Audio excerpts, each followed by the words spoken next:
This is Channel 2 News, coverage you can count on. Do we need a drum roll? Go ahead, do the drum roll.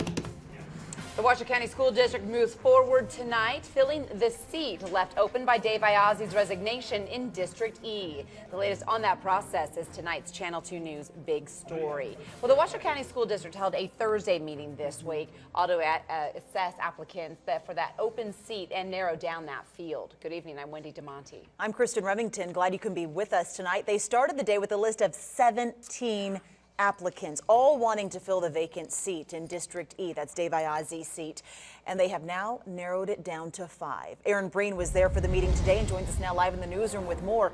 Aaron, 17 applicants seems like a lot of interest for that seat. Doesn't it, Kristen? Especially when you consider the recent turmoil that board has been through. But all of the applicants were serious contenders, and they were all serious about wanting to help turn the board around. The Washoe County School Board trustees have all had a chance to look over the list of those hoping to fill the open seat on the board. Today, they met to hone down that list. 4 of the 17 applicants were there today, and one name on that list came up over and over and over again. Angie Taylor. Dr. Angie Taylor. I'm here in support, of course, of Dr. Angie Taylor. Well, I'm here also to offer some thoughts about Angie Taylor, whom I've known for many, many years. Other applicants spoke for themselves. I would love to be part of this board. I would love to work with this group. I have a perspective of teaching and the children who are struggling. And one mother spoke for her son. Their background varied from war heroes to educators, business folks to grandparents.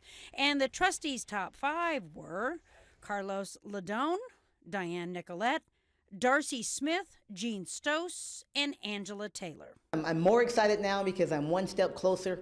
I mean, there is nothing in the world in terms of how we move forward from a community standpoint. Very few things are going to rival as being as important as education. What I can offer the board is maybe some new ideas of better ways to handle the problems that we're going to be facing in the next 50 years. I think the board needs some refreshing. I think it would be nice to have some youth on there, a fresh perspective, someone that's not necessarily an educator, that hasn't been locked into the system for 40 years, 50 years. It was suggested that the appointment be put off until the new members of the board are seated in January.